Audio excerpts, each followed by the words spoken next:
hello mga kaparlerisa, welcome back to my channel. For today videos, gagawa yung kapatid ko ng DALGONA MILO CAKE. Ayun, so ayun nga ba yung tamang tawag doon, DALGONA coffee. Ay, DALGONA MILO CAKE. Ayun, so hintayin lang natin yung kapatid ko kasi kayo talaga to eh, makikiepal lang ako. So, sabi ko videohan namin para may maipalabas na. At saka may mga ano naman kayo, choice kayo kung ano yung pwede nyong gawin pagkaabalan sa bahay nyo. So ito, ayan, so here's my sister. Ayan. Ayan, oh, kawaii, oh, diba? Naka-ano yan, ano ba to? Skin.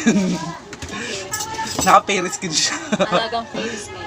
So ayun nga, ayan, mag-i-start na siya. So kailangan nyo ng Nestle cream. So ang meron siya dito is dalawang maliit na Nestle cream. Wala na kasing malaki. 100 ml na Nestle cream, tsaka isang 250 ml na Nestle cream, and kondensada na is 160 ml. So kailangan na chilled muna siya guys sa refrigerator syempre para ano mas madali siyang maipom pagka inano na ginamitan ng mixer. So kailangan niyo ng hand mixer, ayan.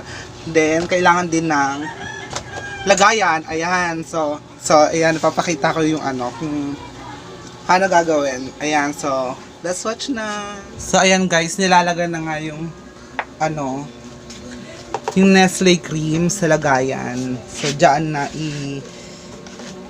i-mix yan. Diyan na gagawin i-foam yung ano yung Nestle cream.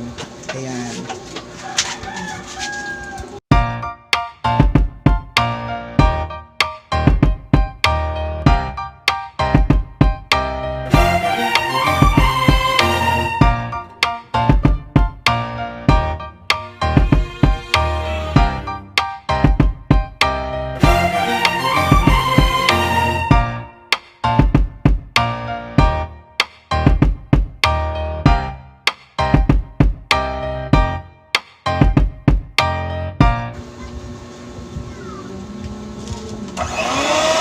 Ba't nilagyan mo rin ng ano, evaporado?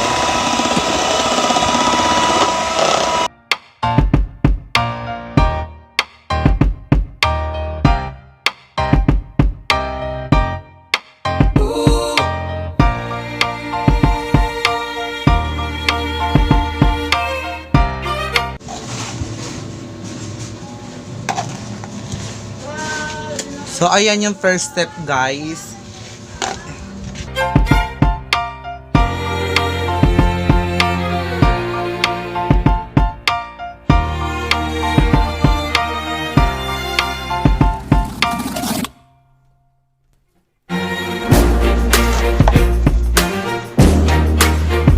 Kailangan ng hot water para doon sa gelatin.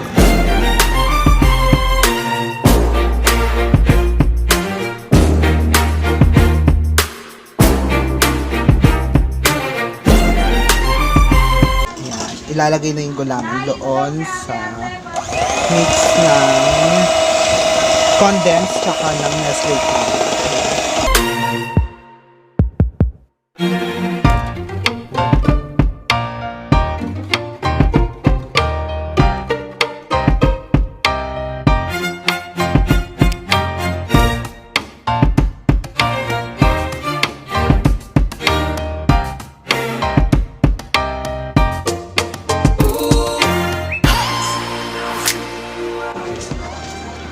Yan guys, yung kalahati sineparate namin para ayan, sineparate na para ano, doon sa Milo. Next, Milo.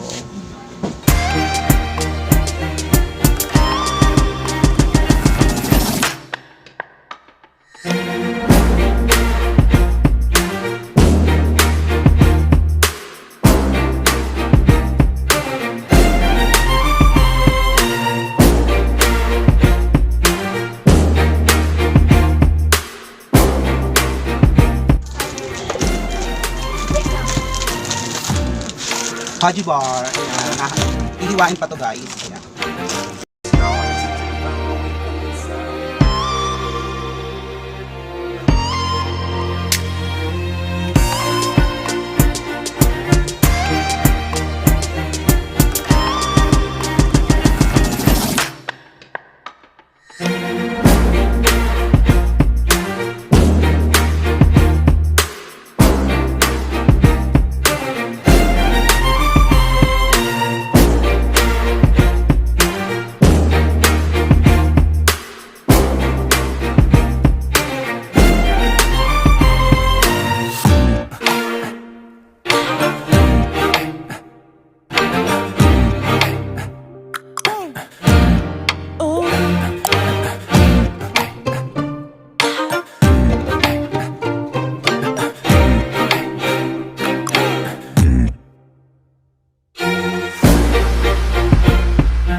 So yan guys, hihintayin na lang natin siyang lumamig. Palalabigin lang natin siya dito sa refrigerator namin. So, ayan, once na lumamig na siya or pwede na siya, ayan.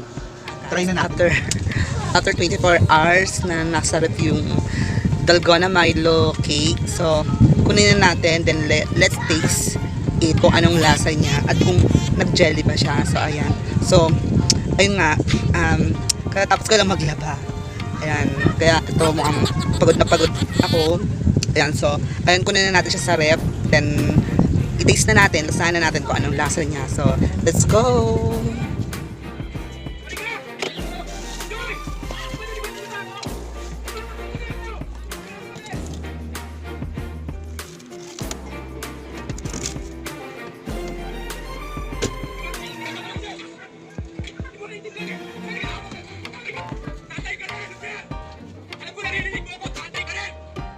So, ito na nga guys, ayan, nakuha na natin sa ref. So, ayan, ayan, so, nag-moist pa siya. So, tikman na natin kung anong lasa niya, kung masarap ba or sobrang tamis o tama lang yung tamis, kung sakto lang.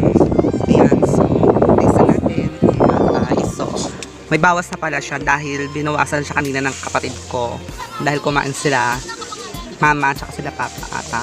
Ayan. So, ayun. So, makikita nyo, ayan yung mga gamit ko. Ayan. Ayan yung mga, ayan. So, nandito nga ako sa loob, sa may kwarto. Ayan. So, nandito yung mga gamit ko. Ayan. So, ito na nga, guys. I'm so excited. Kung ano magiging itsura niya. Ay! So, pagpasensyahan nyo na nga, guys. Ayan. Ayan.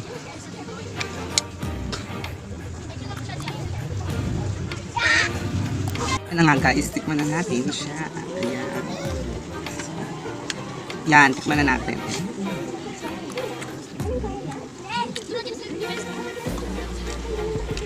Ang sarap. Yan.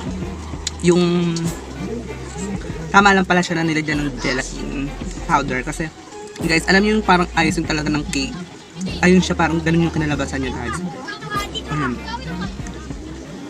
Ang sarap guys, hindi siya ma-gelatin. Kasi expect ko para mag-gelatin siya pero hindi. So, yung isang gelatin powder na nakasachet na Mr. Gulaman, ayun.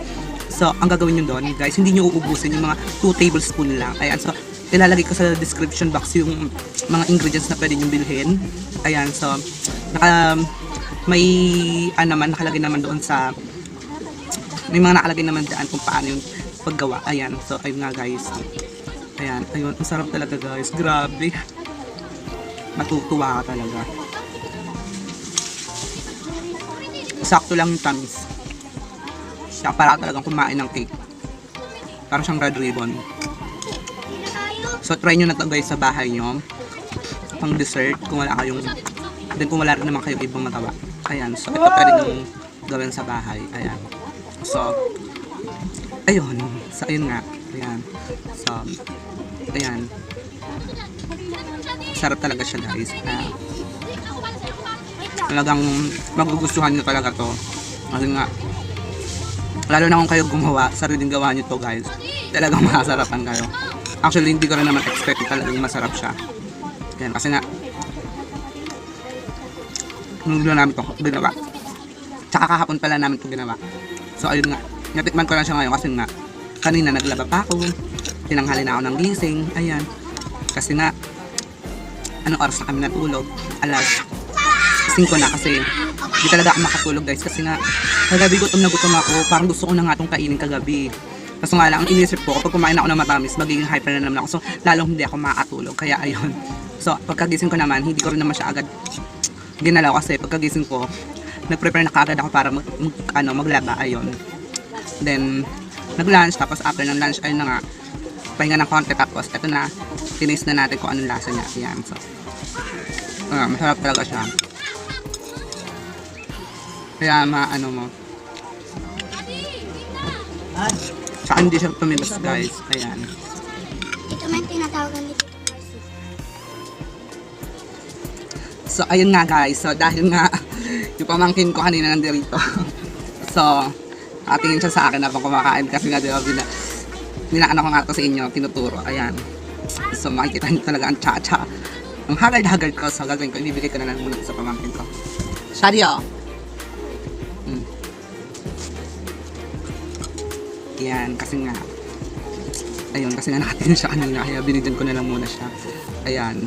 So, ayun. So, by the way, guys, thank you for watching this video. I hope nagustuhan nyo to. If you like this video, give me a thumbs up, like, comments, and share to others and your friends. And thank you for watching this video. And please don't forget to subscribe my channel and click the notification bell for more updates. Ayan guys. So, see you. Bye-bye.